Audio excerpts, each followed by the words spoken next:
Hi, everyone. Hello, and welcome. Welcome to our podcast, Unordained. My name is Catherine, and I became an atheist after more than 20 years of being a devout, born again evangelical Christian, several of those as an ordained pastor. And my deconstruction and deconversion was a difficult and lonely time for me. And I really wanted to connect with other people with similar experiences. I knew I could not be the only minister to reject faith, so I went on a search. And that is the birth story for this podcast, Unordained. We currently have 9 former ministers of different backgrounds and denominations who have, to one degree or another, I guess, deconstructed from theistic beliefs. And each Sunday at this time on our YouTube channel, we live stream and answer questions that people ask us about deconstruction. And so if you tune in each week, you'll hear us all tell our stories from beginning to end, right from why we accepted faith to how we rejected faith and every single thing in between. So I want to say before we start that we're not here to convert or deconvert anyone. We're not here to mock believers or argue about what's right or to force our ideas on anyone. We're here for conversations, and that's it. Conversations about faith and truth and reality and reason.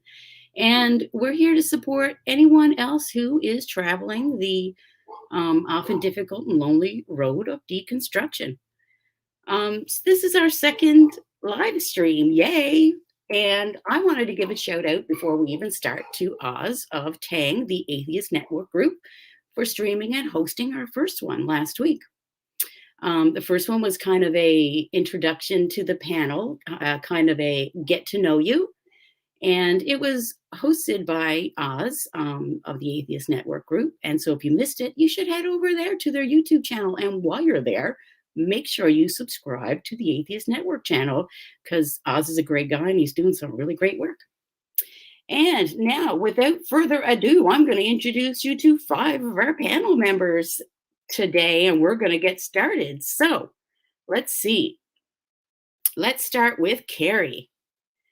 Carrie is an ex-fundamentalist evangelical minister who's now an atheist and a anti-theist.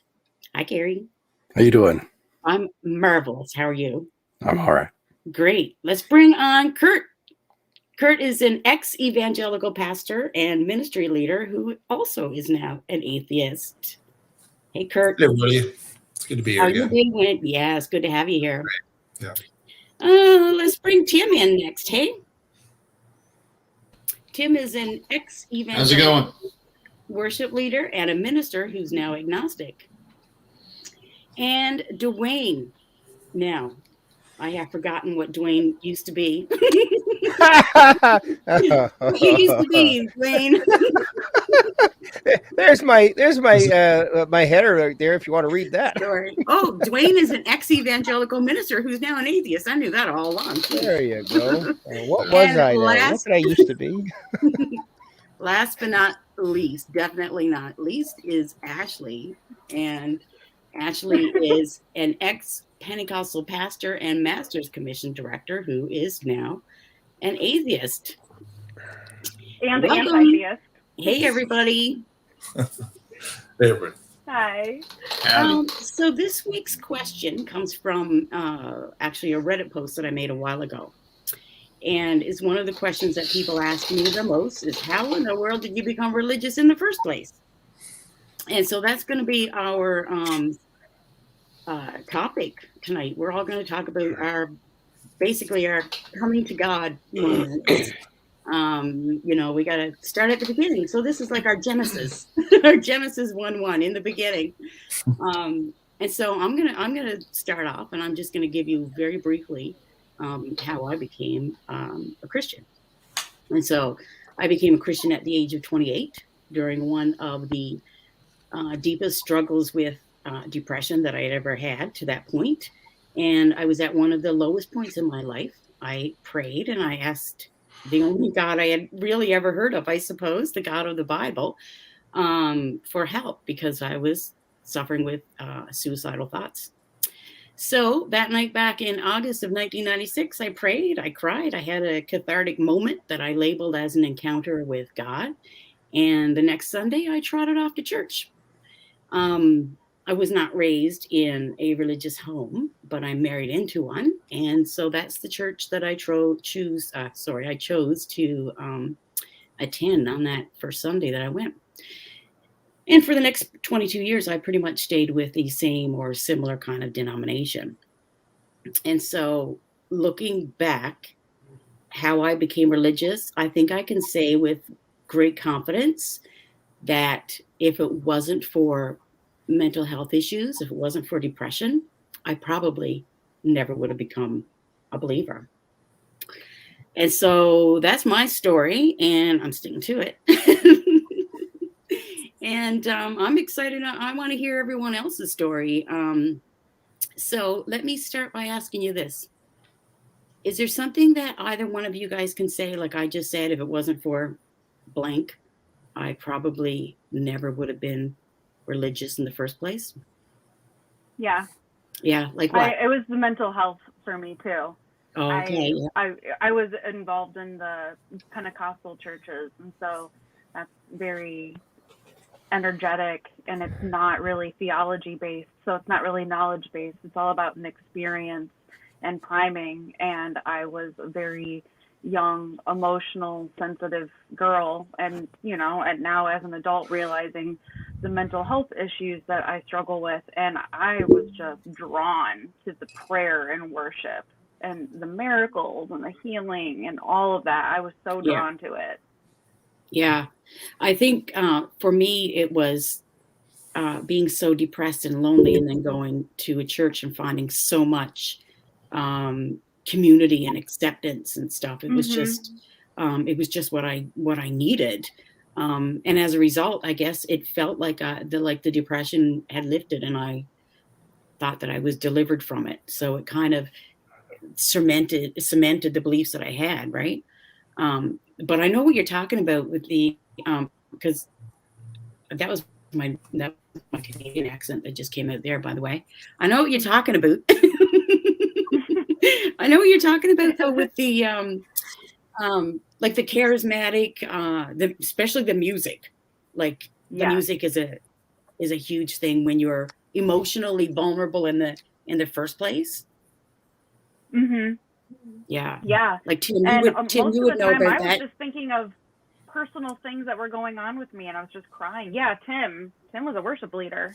Yeah, the music is definitely a huge part of any, I guess, fundamentalist or I guess, evangelical type setting for sure. It's definitely designed to, to draw people to a certain moment.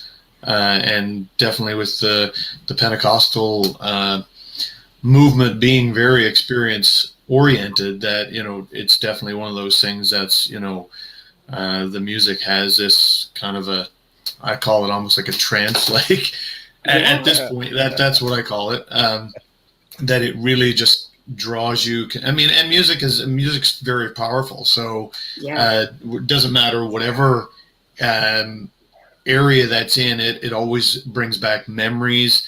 Music is designed to do that. It's designed to trigger memories and thoughts, to basically bring you back to a time that was either better or feels good, and everybody has, think of your favorite song, right? You had your first kiss to this certain song or whatever.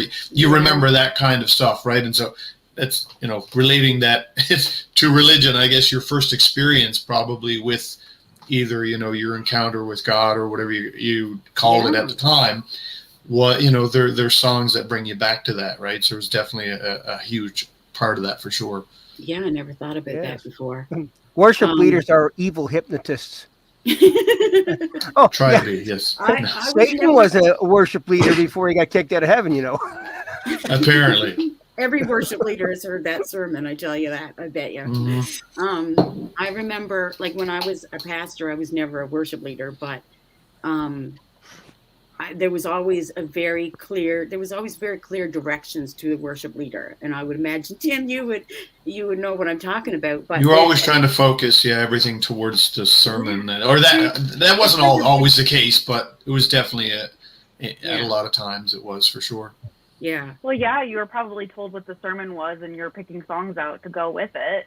Yeah. Mm-hmm. And then also told things like, oh, hey, by the way, we're wanting to do an altar call today, so make sure you roll back into that song, because we're really going to try to get things going. And they want you to experience that high, because then you'll search for that high again when you have a low.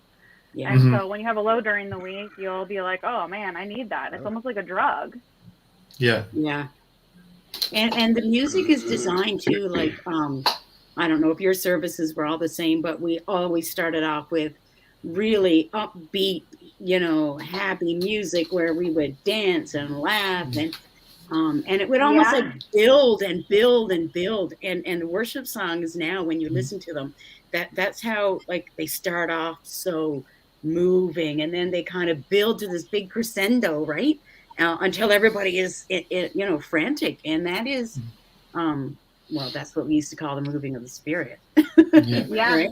Yeah. And again, I think we've talked about this before. It's definitely not something that I don't think has been, in 90% of the cases anyways, was never a malicious intent to try and do that. We just did it naturally. It was just that's what we believed. That's exactly what we believed. We believed we were doing the right thing to draw people in. And again, coming back from whatever your week was like, to have a nice, exciting song at the beginning where you're all in your social group again, right? Like that, you've come together after a hard week or whatever. That was kind of the intent, right? So that's true. And I feel like any sort of leadership, most of the time, 95 or 99% of the time, if I had to take a guess, is never with a malicious intent. We're just as juiced as everybody else is. Absolutely. All of us. And that's a really good point, because we've all been ministers, and we've all been also indoctrinated. So we're I agree that I know I never had any malicious intent when I was ministering. And if I told the worship leader how to do what song to play, it was genuinely a desire to, do a good job and for everybody to meet God, Yeah, God's watching you after all. Yeah. Mm-hmm. Speaking of meeting God, so who else had like anybody else have like a dramatic salvation experience like I had? Dramatic. Was that dramatic? Okay. Mine was pretty dramatic. I really thought that I had a spiritual, supernatural encounter. All right. And, I mean, I can be quick. I mean, I had been in foster care until I was 9.5, and you know what would have happened if. What would it have taken to not be a believer? If I had never been removed from my first foster family, which are the loveliest people on this whole planet, absolute saints, if there is such a thing. And when I say my real mother, that's who I'm referring to, because she's just lovely. Called her the other day, just tell her that. But if I'd stayed there, number one, I would have been a fisherman, dragging my nets and setting traps in the Atlantic Ocean for a living. That's what I would have been doing. And I would have grown up steady and straight. But the fact is, going through all those other homes, and I'm being delivered back to my birth mother, who was fairly good at being an alcoholic and not showing it. She was a functional alcoholic, and there was a lot of emptiness. I didn't have any guidelines. I didn't have any real guidance in my life. And by the time I was returned, my God, now I have a brother to deal with. My brother was 7 years younger, so he was more like a kid to me. So a lot of responsibility. So we moved this place and that place. We ended up moving into a really horrible area of Toronto.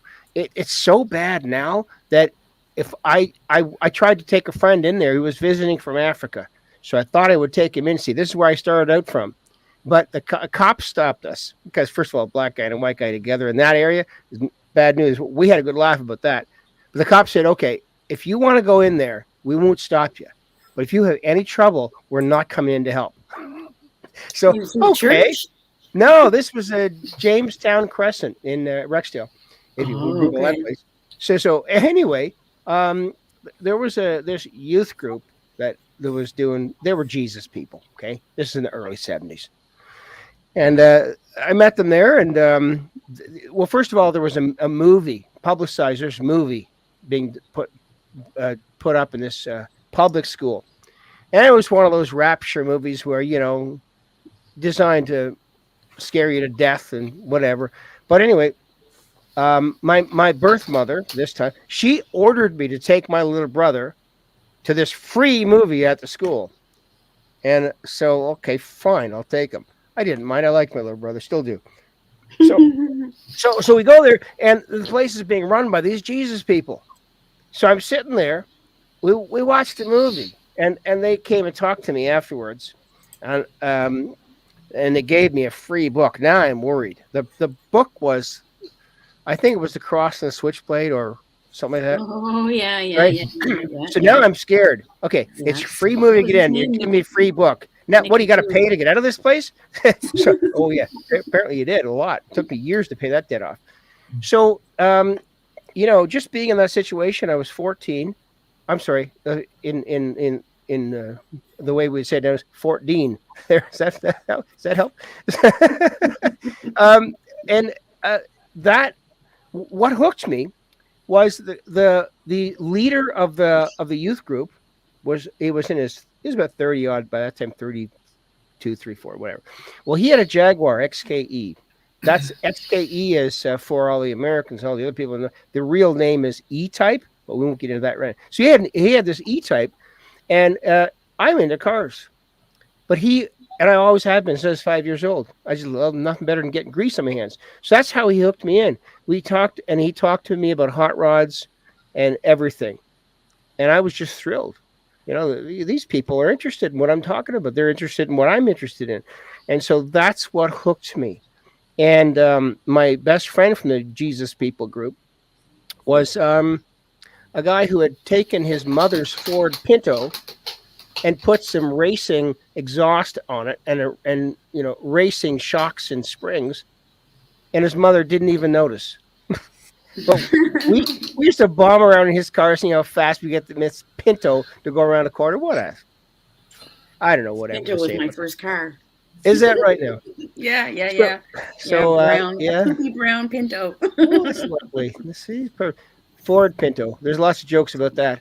But So would you say then, Dwayne, that like your upbringing of being in like foster care and that kind of stuff played any part in you? Oh, And how, absolutely. like, if you had met somebody who wasn't a Christian pastor, what do you think would have happened? If it was like somebody who was, what if you had met a Catholic person with a cool car? What do you think would have happened? Oh, I might. It depends on how depends on how they engaged. I've never been into people who talk down or who are condescending. Yeah. And so it all depends. But the foster care, I was so lucky. I only had two out of 6, 2 places. One was that they were good, they were fine. They just were a little neglectful, but they didn't hurt me and anything. And they forced me to use my right hand instead of my left hand because left hand is of the devil. You know that one.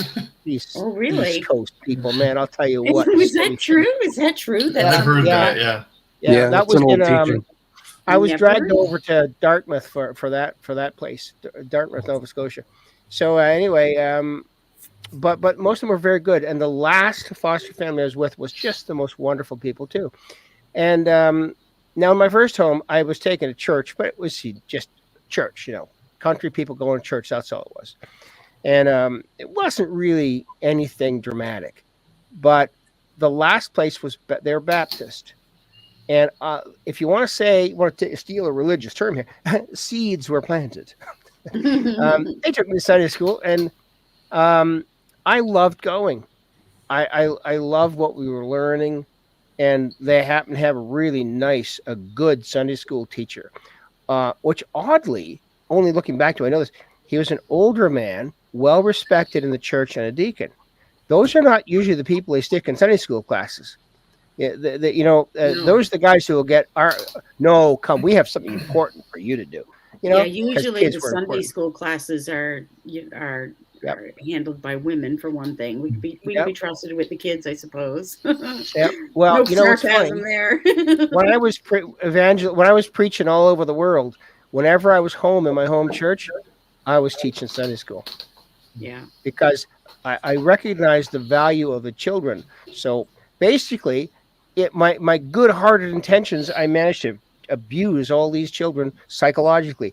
I'm we'll talk about that on Tuesday, but Yeah, yeah. we have a So really interesting special show coming up on Tuesday. With a few of us are going to be live with our grown children that we raised in strict homes, basically. So that's going to be really interesting. yeah, I try to make it Yeah, fun for my kids, but they'll hopefully you'll hear the truth. yeah, What yeah. a rotten father I was. Yeah, so that's basically it. And the Jesus People movement was also, they were really hippies. We didn't go to church. We didn't believe in church. We looked down on these people in mainline churches. And like the Jesus People movement was an absolute hippie movement in every respect. Only Jesus was the savior and God was real. Right. Or something. Yeah. So our smelly unwashed people with the biggest Bible you could get. Yeah, that was it. Oh, you had to have a big cross too. Big cross. Oh, of course. Carrie, let's hear from you. My story is very different. I didn't come to this at an old age. My oldest memory is of religious services. I think that memory, I asked my mother once, she said I was 2. And so my oldest memory is going to services. And the discussions all the time about everything were always focused towards a career in the ministry, pursuit of that as a goal. Different options were always put forth as, what you could do. Different leaders within the hall would offer different suggestions for what you could do with your life later. Like if you wanted to be a full-time pioneer, if you wanted to go to Bethel, if you wanted to become a circuit overseer, that was actually the path that I had a lot of encouragement to pursue. Because it was always a part of you. It was always a part of you. Always. This Moment I woke up to the belief. moment I went to bed, everything was always focused around scripture. It wasn't as though I was being given a choice. I wasn't even being told there were other options. It was just, this is the way it is. And Yeah. there's an old saying from Aristotle, give me a child until he's 7 and I will give you the man. Yeah. So we've known for thousands of years that childhood indoctrination works. Yeah. The problem is not so much the teaching, it's what you're teaching them. Because if Yeah. you're teaching them something to wait, not to think critically, that's going to stick for life. You're going to have people who Yes. become, incapable of detecting bias in the media, who can be Yeah. swindled by any con man running for office, because they Yeah. weren't taught at a young age to use critical thinking. They were Yeah. just told, this is what you think, and don't question it. Yeah. Or even if you were told to question it, it can be really insidious with some faiths. They give you a structure of how you're supposed to question. And with the full understanding that eventually you are expected to get to this answer. It's up to you to figure out how to do it. But Yeah. you're supposed to get to this answer because this is the obvious truth. That's really interesting. That's an interesting point about questioning in the church, actually. Yeah, because I had similar experiences about questioning things. And it's not that, leaders come right out and say, you can't question anything. It's more of a subtle, suggestion, I guess. That, I mean, for us, on one hand, they'll tell you to be like the Bereans, who question every word that Paul said. and they're going to say that this is the mark of a good Christian. You're analyzing, you're finding the truth. And on the other hand, they're telling you, but you're not supposed to rely on your own understanding. You know, God is the one that's going to reveal this to you. So if you don't know the answer, it's because God doesn't want you to know yet. You know, and there's going to be greater light revealed later. So you just stay the course, and God will reveal things in his own time. You're given both ends of the spectrum to deal with. You're told to ask questions, but not to get the wrong answer. That is exactly right. That's a really good point. And it's like, you were told to, search the scriptures and to study to show yourself approved. But yet at the same time, questions were, for me, it was at the very beginning, it was kind of like you were told things like, well, you're a baby Christian, so, you might not understand these things. So right at the very beginning, the questions were quenched a little bit. Your natural, my natural curiosity was. The can was kicked down the road an awful lot. We were told that, well, if you don't understand it now, you'll understand it later. Yes. Yeah. And I always assumed at the very beginning when I went to church that somebody there, like the pastor, the minister, they know what they're talking about. I don't. I was brand new and a baby. So I don't know if there was ever a time when I ever thought that the pastors weren't 100% sure that they believed, the stuff that they were saying. And I believed it. Yeah. Well, I was a question baby. I always had questions. I was a why mummy child. So, I mean, I couldn't get away from asking questions. Yeah. And in school, it was very different. I learned very quickly that I could ask the teachers virtually any question, and they would try to help me figure out what the answer was. Mm-hmm. But in religion, it was different. The way the questioning was not reacted to the same way.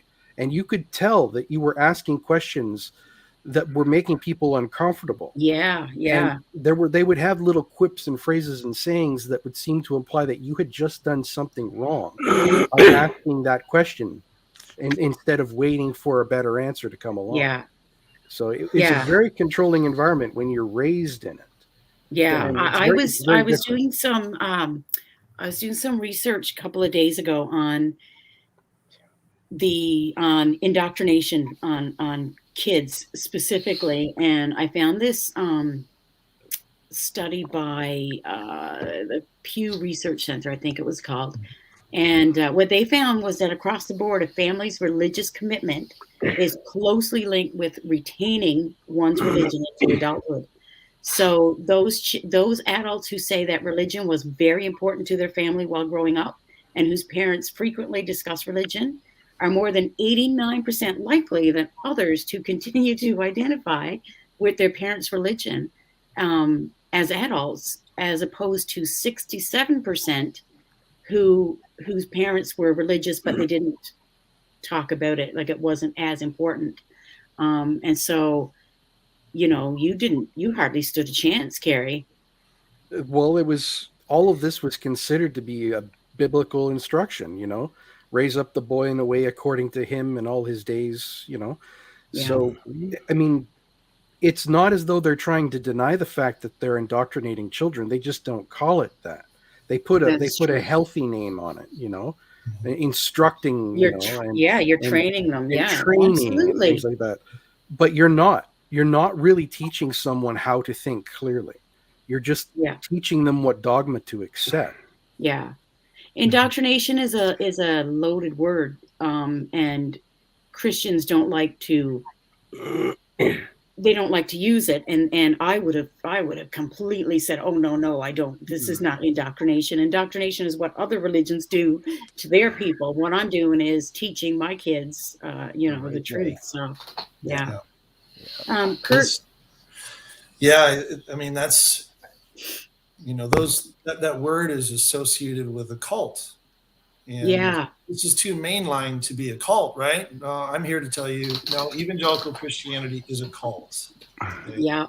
But I relate a lot to that story in that, in fact, I tend to be a little bit of an archaeologist of, I think, my own life and little things.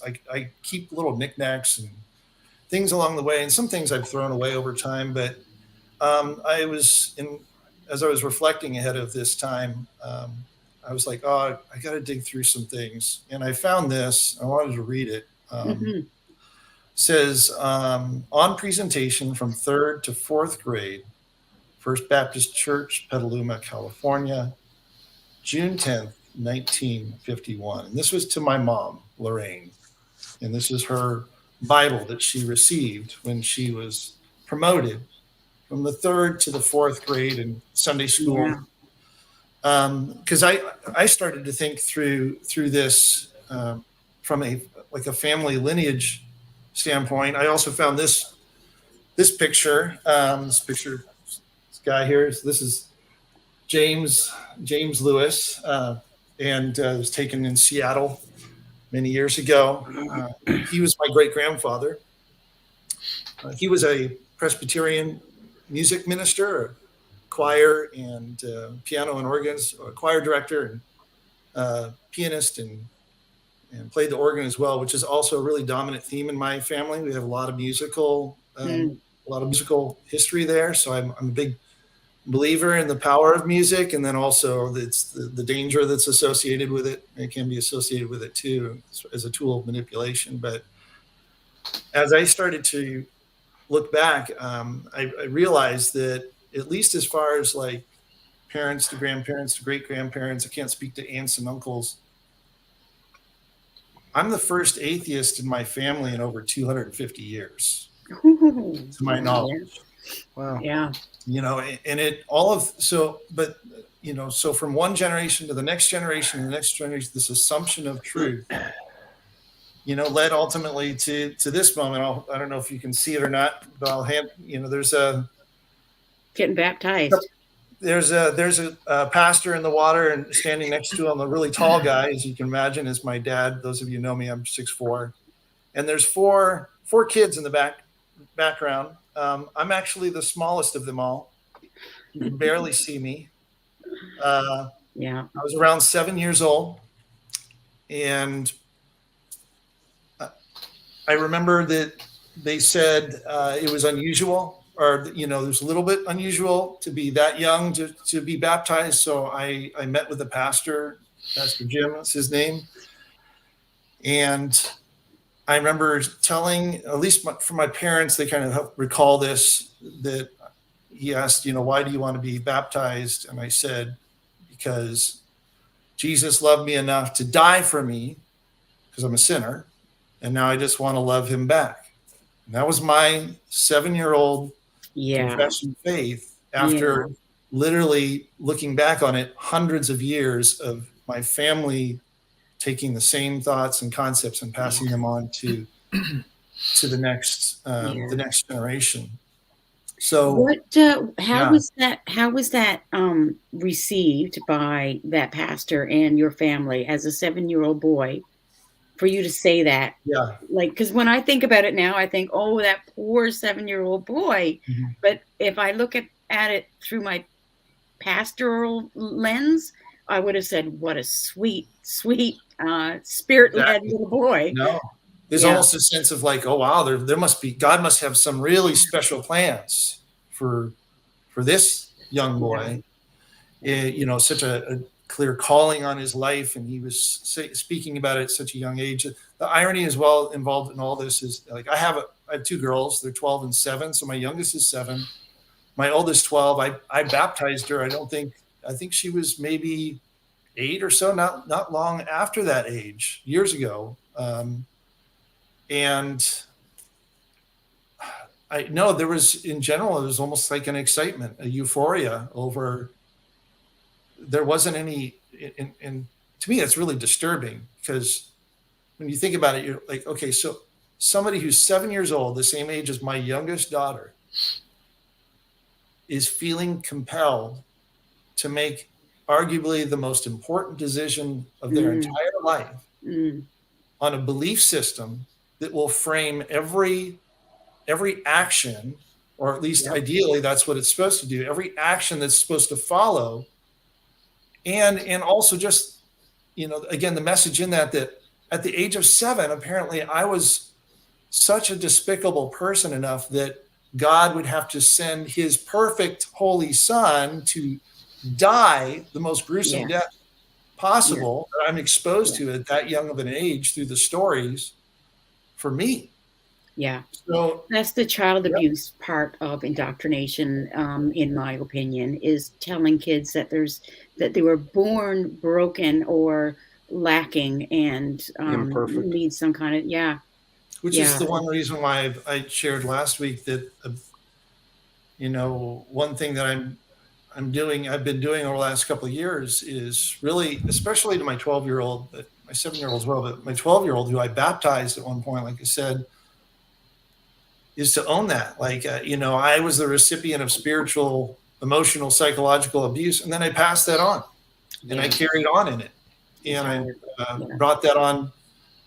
These two young girls, and I'm very grateful for the journey that my oldest daughter's on, and how she's becoming more and more herself, and I think she's on a path to reject that kind of manipulation. But it was really humbling to come as a father and say, basically, in effect, I did this to your young mind, and so it was done to me, and then I passed it on. Unfortunately, though, it's okay. There's something to be said of, I think, those of us who are breaking out of what in many ways is multi-generational, passing on of this psychological, emotional burden that none of us were ever supposed to carry. Yeah. And I mean, let's face it, we all live in North America. It's not possible for anyone to get to the age of 7, I don't think, in North America and not hear about the God of the Bible presented in such a way. I mean, even when I'm 53, and when I was a kid, we would watch the Charlie Brown Christmas special, and that had, the real meaning of Christmas and stuff in it. And that, in a way, that's indoctrination too. We're presenting this in cartoon forms for kids. I mean, all the kids shows. Who's old enough to remember Davy and Goliath? Oh yeah, that's oh my God! Tim, you remember Davy and Goliath? Subliminal. Do you remember Davy and Goliath, Tim? Yep. The cartoon, yeah. Claymation, the first claymation. I wasn't even born in a religious family, and but we only had 2 TV channels, so on Sunday mornings, if you didn't go to church, you still heard it, right? So I think on some level, every single one of us in North America is indoctrinated to some extent. And I guess if you're in a different place in the world, you're indoctrinated with their beliefs. So Corby wants to know where everyone's from. Who's comfortable telling where they're from? I'm from East Coast of Canada. I'm in Ontario. Same here, East Coast of Canada. Okay. Well, I'm from California. So there you go, California. Yeah, I'm from the East Coast of Canada too, but I'm sitting here in Toronto, where I've lived for the past decades. Yeah, I'm from Ohio. Ohio. I have a Jaguar engine in Ohio. Can you pick it up for me? Just asking. I don't know, as long as it can fit in my van. Oh, someday I'll get it. Ashley, what about you raising your kids were relatively young when you deconstructed? Am I correct? Well, I have a stepson that didn't come into my life until after I was an atheist already. So my daughter, I left there when she was 3.5. And so she doesn't really remember a whole lot of it, but her dad is still a pastor out there. Everything's all still the same. I'm just out of the picture. And so when she goes back, she's a part of it. Oof, that's yeah. And so that's like I really don't know what to do about certain things. I kind of have a hard stance or a strong feeling about her at least not going to church camp. So if I can keep her the first half of or let her go to visit him in Iowa the first half of the summer, I'm a little bit better with that, because then we can maybe hopefully bypass the church camp, because that's just a crazy intense experience. Yeah. And she went before, and I got the most sick feeling in my stomach. And Yeah. so she really only goes out there a few times a year, you know, like Christmas, Easter, and a little bit in the summer. But I mean, it's very Pentecostal. It's, in my eyes now, just crazy, and I don't want her involved in any of it. Yeah. But obviously, to a certain extent, there's only so much I can say, because he's her Yeah. dad, and Yeah. so he can, as long as she's safe, can basically do what he wants. Yeah. So I don't say a whole lot. I mean, him and I are pretty cordial, and I'd like to keep it that way. Yeah. He knows how I feel, and I know how he feels, but I don't want any of these like big experiences. Plus, she's also getting old enough now. She's gonna be 12 soon, so she's smart. She knows. Yeah. And I don't want her to be scammed. She knows how I feel, and I told her that I will support her no matter what she chooses or believes. Yeah. That to be honest, that's hard to say, because like deep down, I don't know how I really feel about that, because I would, in all reality, want to be like, no, don't be a part of any of that. But, I guess just teaching them to think critically, I guess, and give them the other. That's Yeah. the biggest thing that I've had to try to do is, you know, like just point out what are the facts. What do we know for sure happened? What evidence do we have, and what don't we have? Can those things happen in real life? Are people raised from the dead? Or do they ascend to heaven? Do you think that stuff is possible? And then just to let her kind of. When would you feel that those questions would be a good time to start asking them? Like when would that mean something to them? Wait, what? Well, my ex-sister-in-law asked me once when her kids were born, because she was very against the idea of them being indoctrinated in any way. And my advice was introduce them to Marvel, introduce them to all the myths and legends of all the stories of the world, so that when they hear about Jesus, it's not special. So when they start getting questions, so when they start getting questions tossed to them, like that you were talking about, they're not, I don't know, railroaded by it in some way. Interesting. What do you do with the Easter Bunny, Tooth Fairy, and Santa Claus? Oh, you're supposed to believe in that. Ashley, I really feel I feel where you're at, because I'm very similar. Like I said, I get kids kind of in that range, and I'm also trying to maintain as healthy and functional relationship with their mom, my ex, but it's very, very hard. They're also in a very conservative Pentecostal environment, and I probably, just maybe to carry to your point, I think that something that I'm trying to emphasize a lot as well is not to go to the opposite.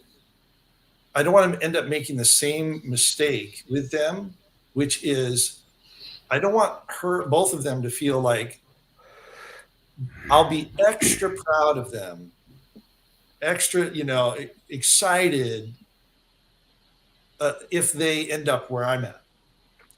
You want to stay neutral as possible. That's the same reasons, or what I've come in my process of deconstruction and a lot of therapy is realizing how many of the choices I made, both to embrace my parents' religion and grandparents and great grandparents, but then also to commit myself to it vocationally, was out of a desire to be loved and accepted, and to be for that community to be proud of me. And so I'm always like, I'm hammering away, especially with my 12-year-old, where I'm like, I'm going to be proud of you if you chart your own course. Yeah. You make up your own mind. I don't care if you land where I'm at or your mom or somewhere else. It doesn't matter. That's what's going to make me proud. Learning how to think, learning how to question, how to come to your own conclusions. And my guess is that this almost seems like another podcast in and of itself is the issue. How do we walk through environments where children are still in like mixed households or co-parenting situations where we feel like, from our vantage point, and our belief is that it's indoctrination and it's harmful to a child, but it's mainstreamed enough to think that it's not harmful. This is all still broadly accepted, under kind of the coexist kind of the more liberal coexist kind of mentality of like, oh, there's some aspect to this that's all benign, like, and I'm like, no, like, this is not. We're talking about blood sacrifice, but it's Jesus on the cross. For some reason, it's not that anymore. So, well, because we've always heard it. We've heard it from birth, and so it doesn't sound as outrageous to us. And that's why we can say things about people on the other side of the world who believe that they're going to get 72 virgins when they die. That sounds like so ridiculous. And yet, we it was blood sacrifices and zombies and talking donkeys and all that kind of stuff. So, do we believe anything any less ridiculous? Here's something. Ashley and Kurt, you've both got kids you're concerned about. One of the things who is the main influence in their life? Like, I had custody of my children, so good. But when let me see now. As an extension of my ministry in the Sunday school, I was good friends with a guy who was in charge of the entire Sunday school. This was a church with 4,000 or 5,000 people.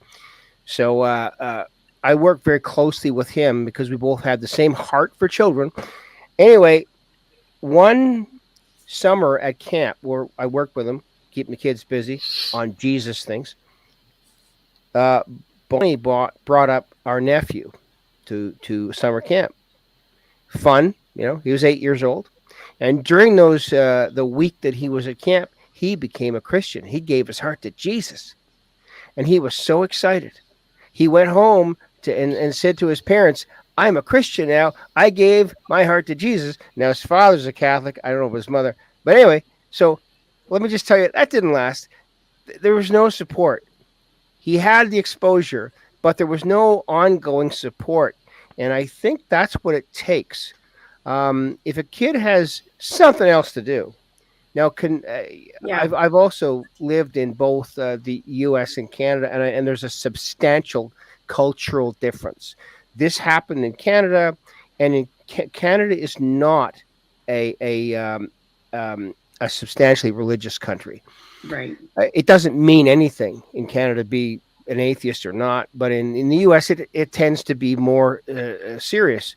So, but anyway, if the kid doesn't have the ongoing support and something to feed him the word, jam the Bible down your throat. That's a huge part of the indoctrination. I mean, my first time going to church, if I had walked in to the door and they handed me a pamphlet and said that, fast forward 20 years and you're going to believe, in this, and this, I would have backed the fuck out of that place. But that's not how it works, right? You go in and they talk about love and Jesus loves you and he got a plan for you. And it's all of the really stuff that is like, don't ask any of the hard questions. And so it kind of reminds me of that old parable of the frog. You can put a frog in warm water and turn the heat up, and the frog will stay in the goddamn pot until it's boiled. And I don't know if that's true. Well, listen, I'm an ex-pastor. I don't need to know if that's true. As long as you believe it is true. Yeah, it works really good for this sermon. I mean, this message. Oh, Jesus. But that's kind of the thing. I mean, you mentioned something about giving your heart to his heart to the Lord. I was so I knew nothing. The first time I went to church and someone told me that I heard someone say that so and so gave their heart to the Lord, I literally thought it meant that they died. It's true. You can't live without your heart. I literally thought it meant they gave their heart to the Lord. They went to heaven. And my first service, they sang, "Are you washed in the blood?" And now these people are like clapping their hands and they got their hats on and you know, everybody's loving hearing, "Are you washed in the blood?" And I'm sitting there thinking, what? Like, for real? And I looked over at my friend and I'm like, Think about so that. like, Wow. we don't really wash in blood, right? Like nobody really washes in the blood. blood. Yeah. And Yeah. so yeah, it's a gradual boiling of the frog in the pot. That's my opinion. That's our excuse, Catherine. That's our excuse. Yeah. Yeah. We're sitting here like a bunch of dummies who got fooled. Yeah. Jim, did you say like, so you were just like steeped in it, just like a Tetley tea bag, right? Steeped in it, just like tea. I'm going to show you something. Hopefully you can see this on the screen. Yes. Oh yeah. Okay. Oh yeah. That's a little colored glove. That's how I made my decision. Was I was born. They all represent different things. Like the black represents my sin. The white represents, like the the purity of my heart afterwards. The blood, red is the blood of Christ, and so that's how I was told it, and that's how I made my decision. I mean, now before that, who wants to be black? Like have a black heart? Like who wants nobody? That? I want my white and clean, like it is now. Of course. Yeah. But that was when I made my decision. But I mean, up until that point, obviously, I still had memories of. Falling asleep under church pews kind of thing. So, I mean, both my parents, were Pentecostal at the time. And, both had, I guess, experiences for many years before I came along. And so it was just a natural thing. And I related a lot to what Carrie said, which was the whole thing, everything you did, everything you thought, your thought process, everything was all based on how you're going to see it through the eyes of church or God or religion or your relationship with God. And so I didn't know any different, even up until a few years ago. I didn't really know what other people did outside church. I had no idea what they do. If you weren't going to church and you weren't involved in, midweek things that were happening and you weren't talking about church things, what were you doing? Yeah. And I finally discovered they were just living life, but Yeah. I didn't know anything outside of it. Wow. Right. And it was just, and like I said, right from a young age, I was, basically told that I had a call on my life, that I was supposed to be in ministry and everything. It's like you have those hands behind your butt pushing you all the time kind of thing. Oh, here you go. This is where you're headed. And there was no questioning it. I don't think anybody had any bad intent in doing that. And I'm sure they wouldn't use the word indoctrination, because that's not the way it was approached. But I didn't really have a choice. At the time, I didn't really feel like there were choices to make. Not that I was tied down and told I had to do this, but there were a lot of things implied through the whole experience. That, and again, I hear a lot of talk about critical thinking. Well, there was none because you couldn't.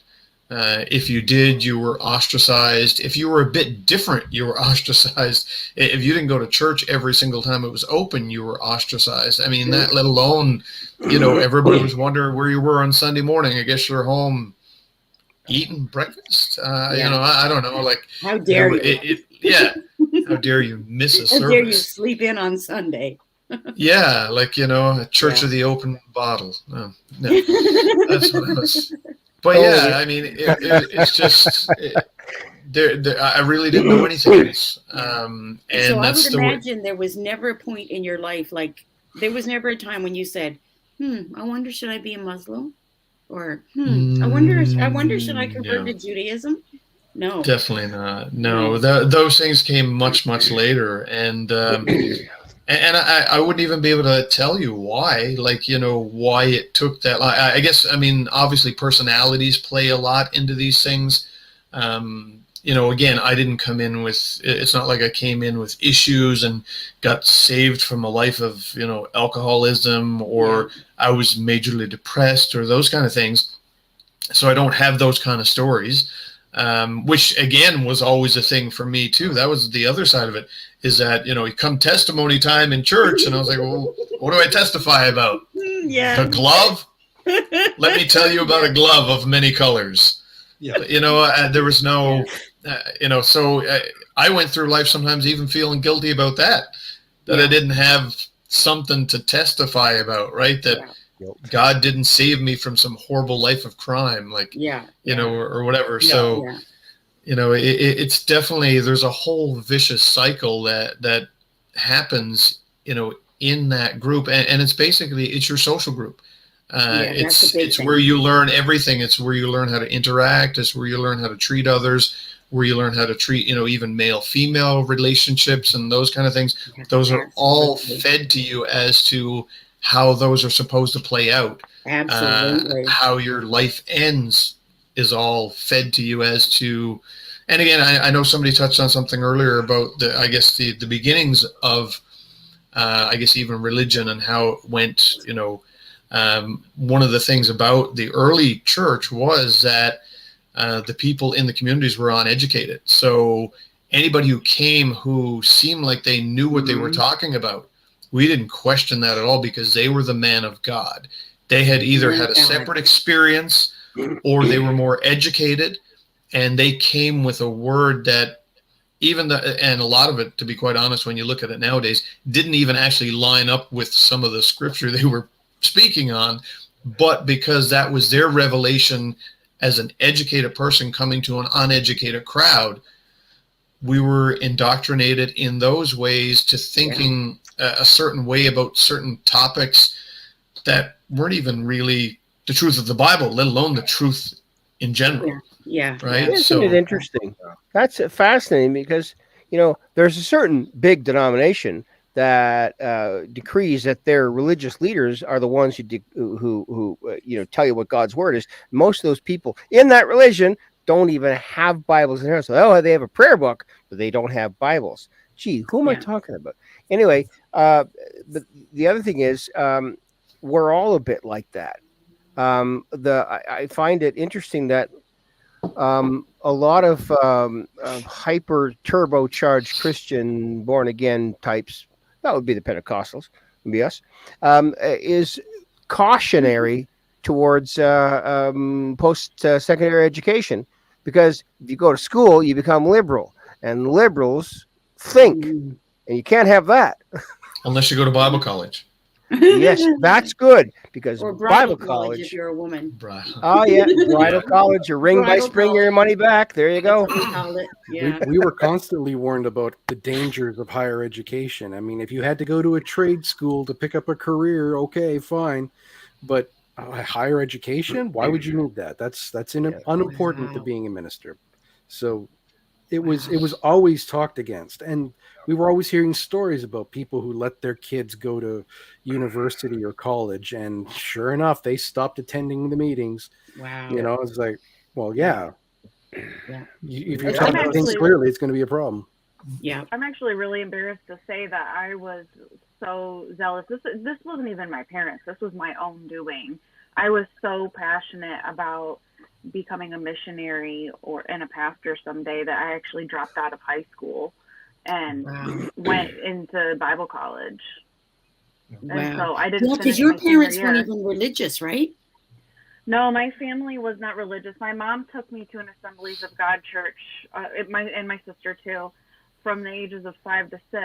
And then there was a church split, and she kind of fizzled out. She still has like an emotional connection to it. If worship music comes on, she cries and whatnot.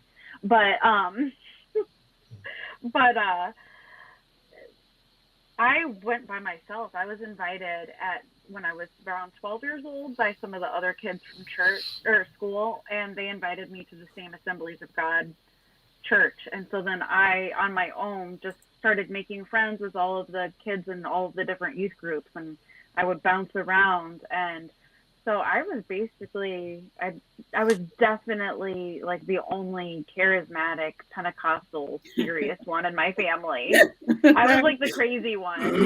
That must have been something. That must have been something. But so wait, Yeah, I would so drag them along sometimes, but so do you think that because it was your social circle at that age, that that is why it was so important to you and what kept you going there? yeah, I felt like in the youth groups, and then when I went into Master's Commission and things like that, I felt like they were my people. They cared about me. They cared about what I had to say.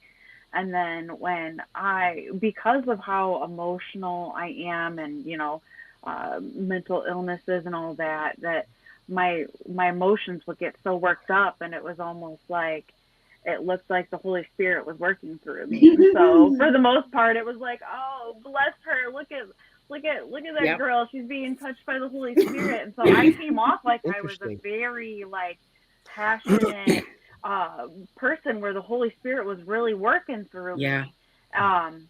And so it felt like those were my people. And then on top of it, it was just kind of like a lot of the people were just so nice. Yeah. I mean, even still, like friends or in connection with a lot of the people from like when I was little, like younger.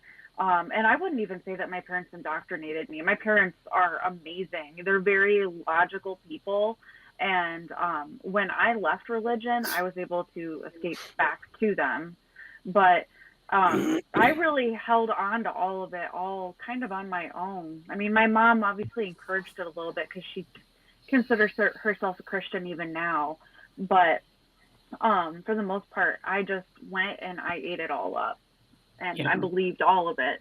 And I was always told, and the pastors always say how infallible the Bible is and that there's no error. And so I just never questioned it. Yeah. And Yeah, I me didn't too. even know what was in the Bible all of those years, except for a few of the main verses. Like I knew the creation story, I knew John 3:16, but I didn't really start knowing things until I actually went into Bible college.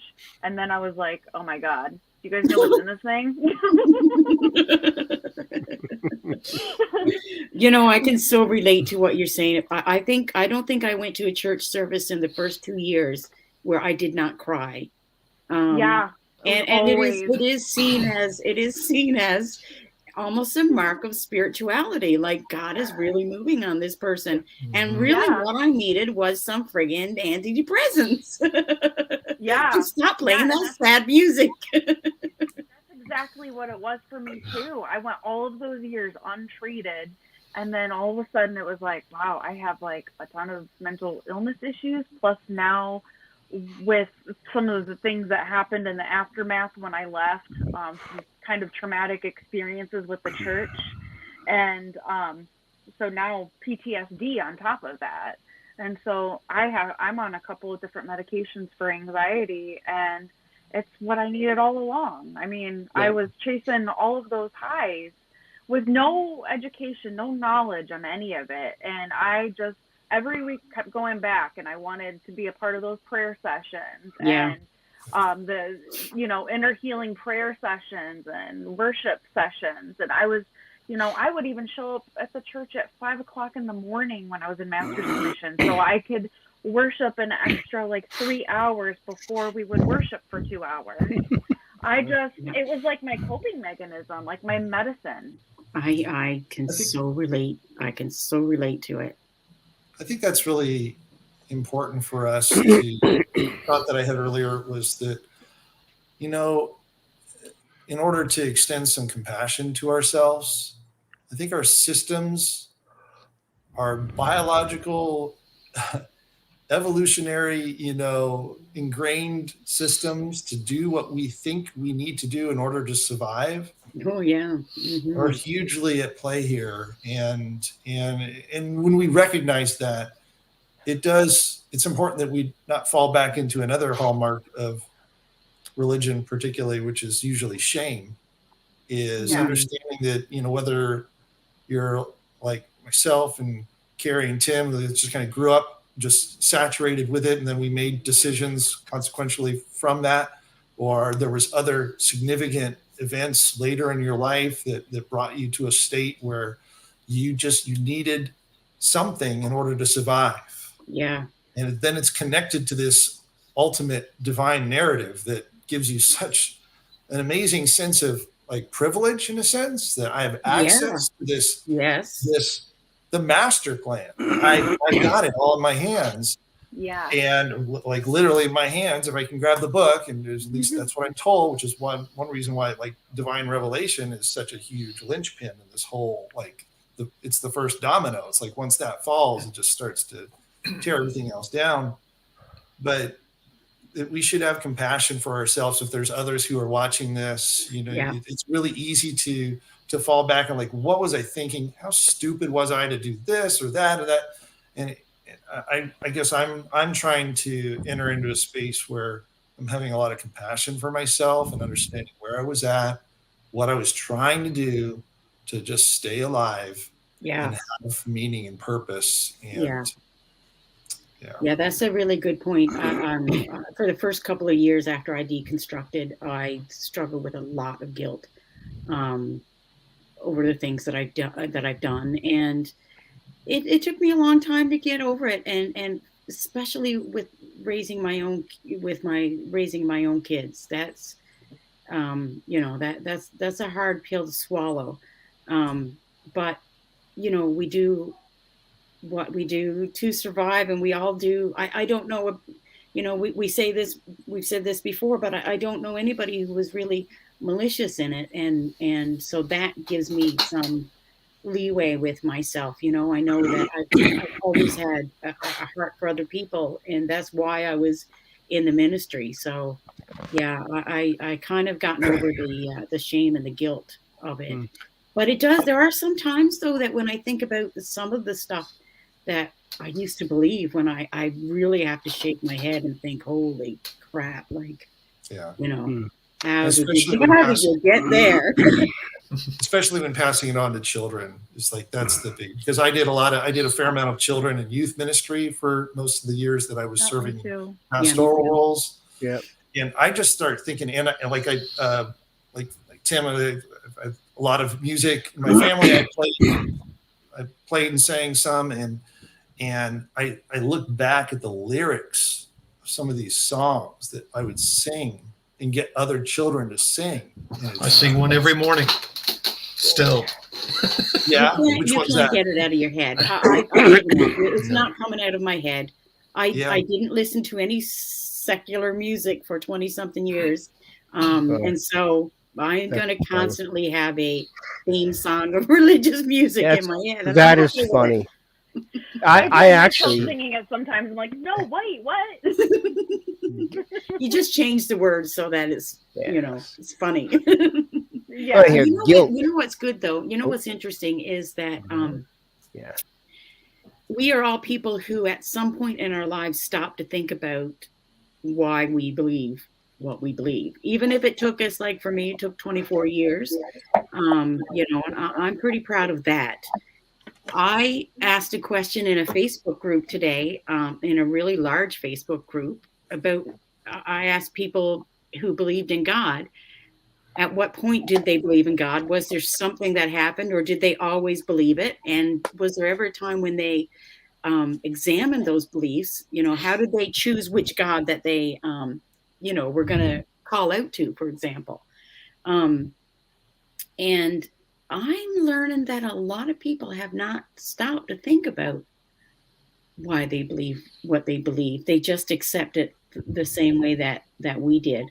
And I think we're kind of hardwired for, we know where religion comes from. I would say about, with the, we evolved, we want answers. I guess I'm trying to say, like, we instinctively want answers, and we want to know where we're going. when we die. And so it's kind of Yeah. easy to look back and see why historically religion has been around, right? Yeah. All of us thought we were right in our beliefs, and all of us fought to stay right.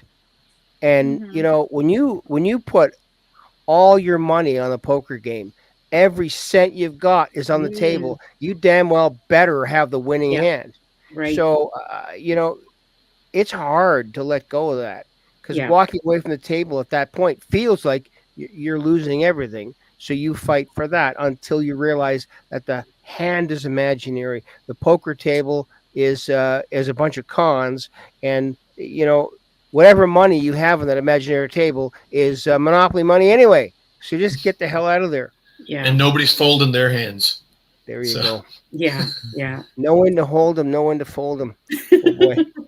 I You know have what's a a- question. Yeah. Oh, sorry, Dwayne. Sorry. Oh Dwayne. no, I could ramble Go on ahead. all day. Ashley, I'm sorry.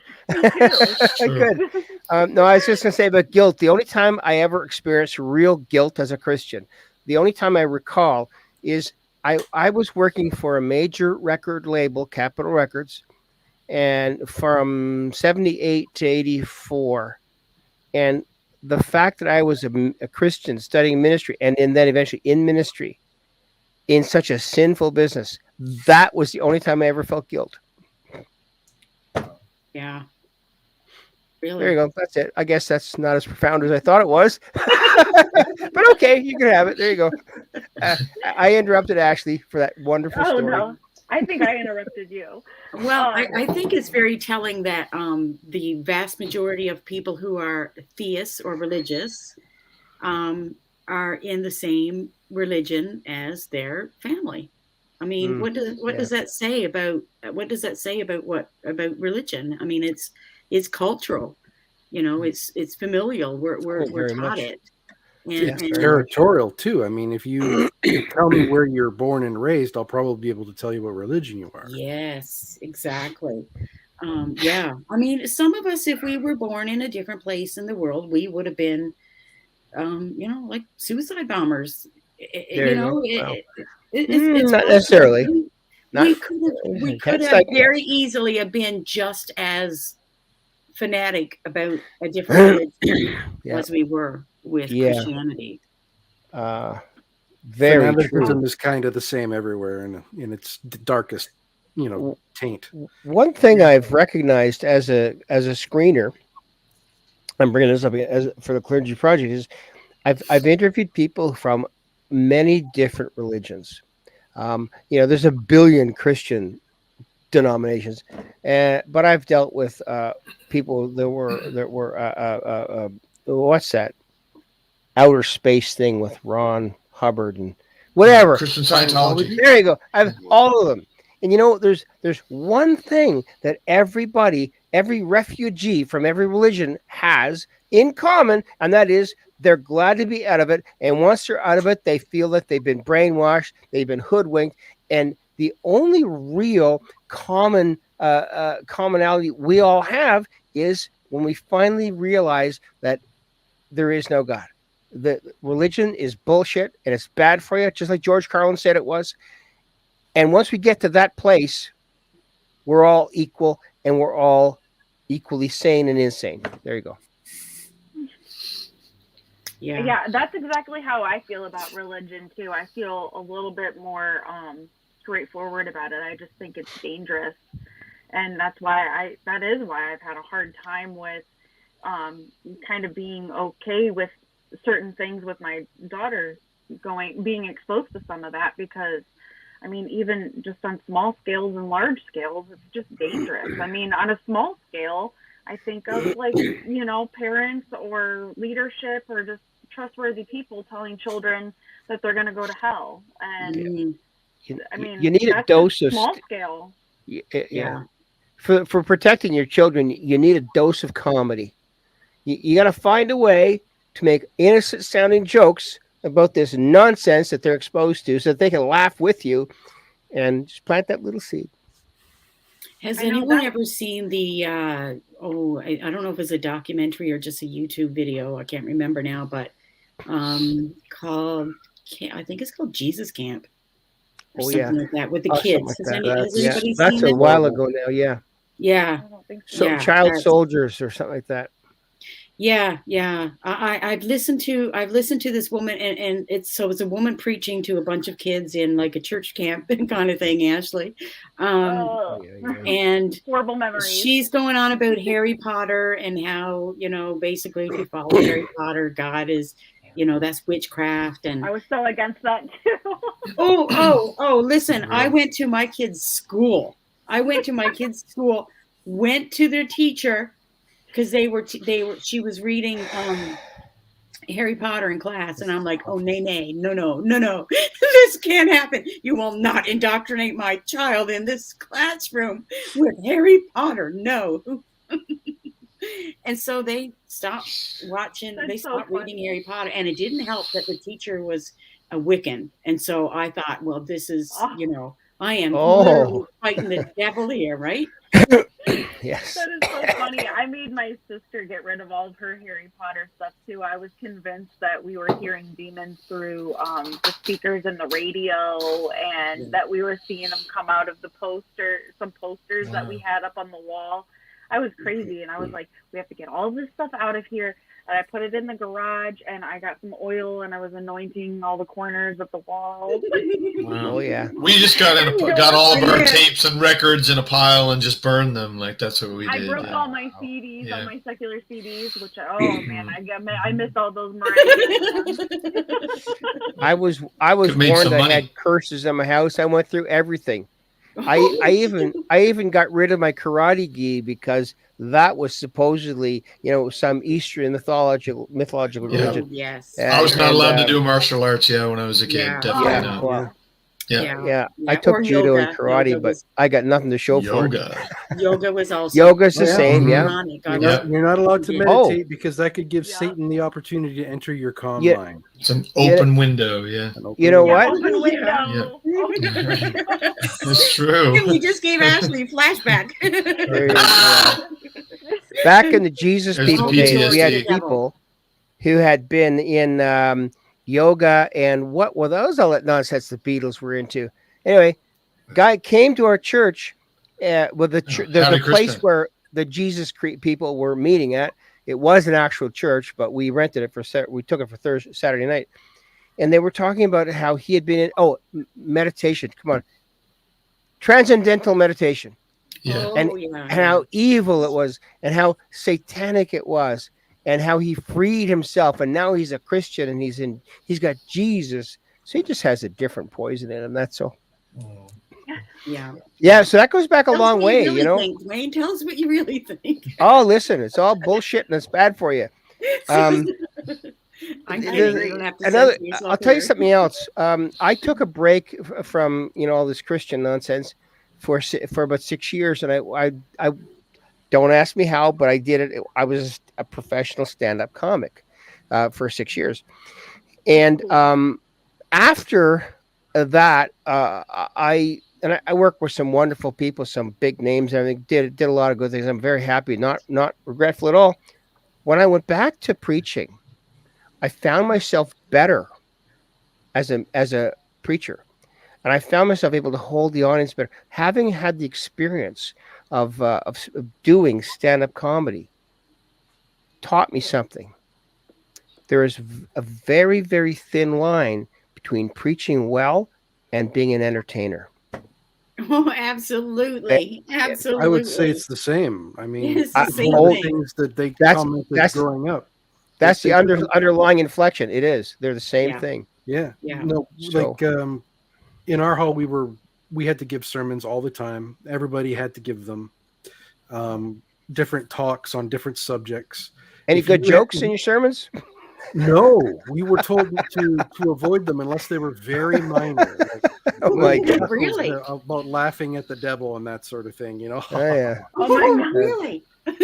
But How it was boring. we were meant to be mostly serious about it. And if you had a good reputation for someone who could convey a really good message, if you had stage presence, genuine stage presence, then you would get more and more and more parts. Because Yep. why not? Why not take Well, advantage of it? Yeah. Interesting. Yeah, Yeah. Yeah, there's this. Wow. There's this.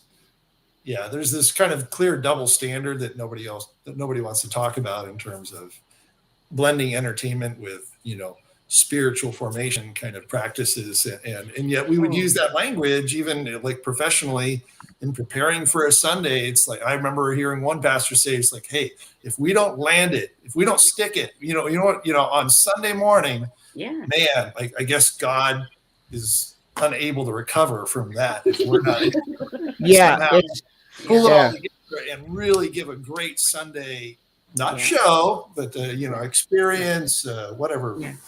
It was I very used to- performance based. Sorry, go ahead. It is. It is very performance based. No, Yeah. go ahead. What were you saying? I know. I was just going to say it was very performance based, as long as it was, but as long as that was biased to your side of things, that was okay.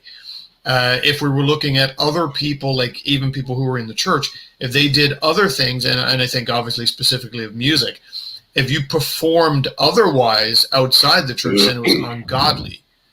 Yeah. You know what I mean? So that was not that was not okay then, but it was okay to be a performer as long as it met the goals of what you were trying to proselytize about. Yeah. except if Right. you're a Christian rocker. That's very. Anybody remember the controversy around Stryper? I before- saw them in 2009. They were And before that, Larry Norman was the original pirate, rock No, and it was- roll pirate. It was a big deal when my older brother officially negotiated with my mom in particular, because my mom grew up in the General Association of Regular Baptist denominations, so very fundamentalist, where my dad was more like liberal Methodist Presbyterian background. But I remember when he officially negotiated and got permission to go see the 1985 Petra Beat the System tour concert, oh god. Yeah. because that was like that Beat the was on the edge. Like Stryper was clearly they were going to hell anyways. Yeah. They were going to hell. But Petra, it's like, okay, maybe there's some kind of a missiological purpose to this. Mm. But you know what? Yeah. What's interesting though is that music is something, especially if you're a worshiper or on the worship team or a worship leader. It's a big point in a lot of people staying in religion because like what Tim said, you know, a musician loves to play music, right? It's like it's in you, and yet if the church is your only approved outlet for that, what are you going to do? Go to the And the funny thing, bar. we could probably make a whole topic just out of music. That could probably be a whole show. But I mean, look at some of the major performing artists throughout the decades have always been people from the churches. Like, I mean, whether it was Elvis or whether it was Alice Cooper, all these people. Cooper? I mean, Kings of Leon. Nowadays, I mean, they were traveling evangelists with their father. I mean, or their dad was a traveling evangelist, and they, went around with them from town to town. All of those people were all originally in the church, and they got, basically some of us stuck with it for too long and didn't pursue music outside of that because that would have been ungodly, in our opinion. And then there were others that actually broke out of it sooner, which was, kudos to them that they actually pursued a passion no different than if they were a plumber or a carpenter or engineer or whatever, right? Yes. They actually decided to pursue it and actually probably fulfilled their life, goal, right? Rather than just trying to pursue the church or only do it God's way or whatever, right? Or what people perceived as God's way. Right. Yeah.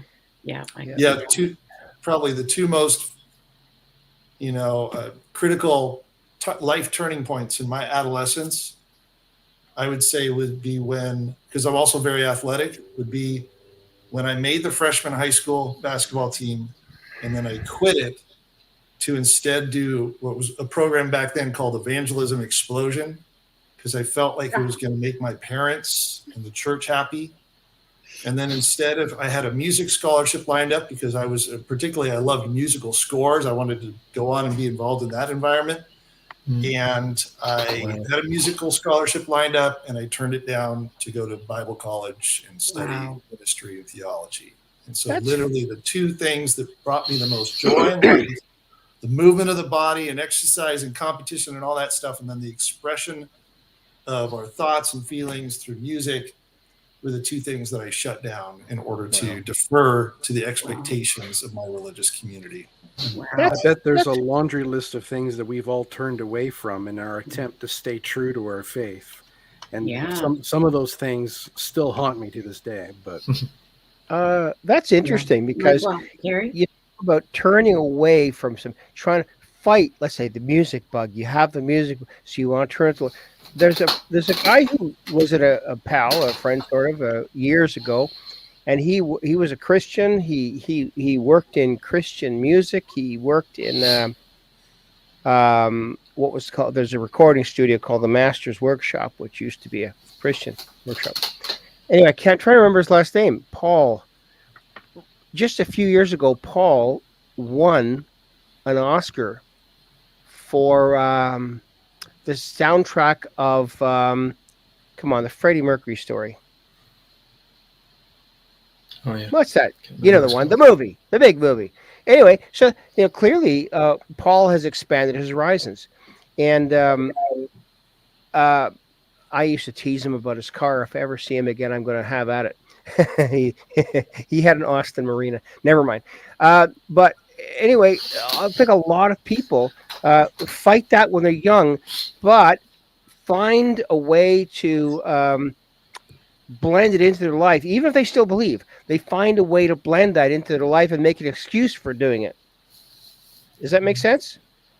Mhm. Yeah, I'm I not think picking so. on Paul, but I'm just saying generally, because I know I've done that. The older I got, the easier it was to blend things and not. I just called it not judging. Oh yeah. Good, eh? Yeah, no, we were too judgmental for that.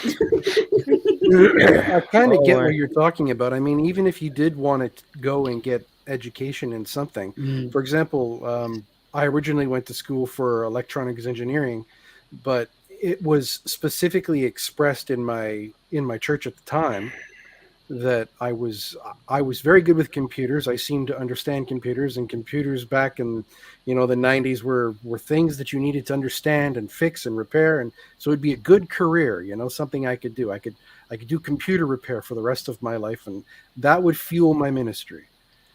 So that was an acceptable reason to go to school. Yeah. You had to cycle it back, the way Grady's Yeah. talking about. Yeah. Mhm. I listen to you guys, and I think it's so funny when people accuse us, because I'm sure you get accused of it too, of not being a true believer. Like the fact that you're not a believer now is evidence that you were never a true believer. And I'm listening to these stories of people who took it very, very, very seriously. Like, Mhm. Yep. Yeah. No, So I- you know what? What? I turned away friendships that Yeah. people who Yep. were decent Me too. people who Girlfriends. were Yeah. girlfriends. Oh, I- yeah. I left one of my high school Friends. girlfriends because of it. Jesus It was my husband. Yeah. Yeah. We're gonna do a show. After Mary Magdalene married him, but sorry. We're gonna do a show very soon on the stuff that we all believed, and it would be nice to put this no true Scotsman thing to rest once and for all. It won't happen, but whatever. No. Yeah. It's a But you know fallacy. what? There's This not is going to our- be a happy answer. This is our time for tonight. We're at an hour and a half, which is what we had scheduled. And so I think we're gonna sign off there, unless anybody has Perfect. anything earth shattering to add to. We're good. Well, I just want to tell all of our listeners that we have 100 subscribers on our YouTube channel now, so we can go in and change that god awful URL that we have. And but anyway, if you're listening and you like what we do, we would really appreciate it if you would head over to or actually right down to the like button and like our YouTube channel. And we're here every week. And I'm not really sure what we're going to chat about next week, but I'm sure it's going to be fascinating with these fascinating people that I have that I have found. And so, yeah, we're also on Facebook, and come and find us. is all under the name Unordained. And if you have any questions for this lovely panel or any of the other ones, just make sure you drop them in the comments below and we'll get to them. Right? Yeah. Well, guys, thank you so much. Thank you for being on this journey. Thank with you. me. Yeah, Yeah. and I'm looking Fun. forward to the next service. Oh, you keep talking like that, we're gonna pass the plate and make some money off of this deal. I cannot stop. I can't stop with the pastoring jokes, and I'm not going to. All All right, right. guys. I love you guys Thank you, all. everybody. So you guys See have a ya. great night. All right. You too. Good night. Bye. Bye bye. Bye. Bye. Bye.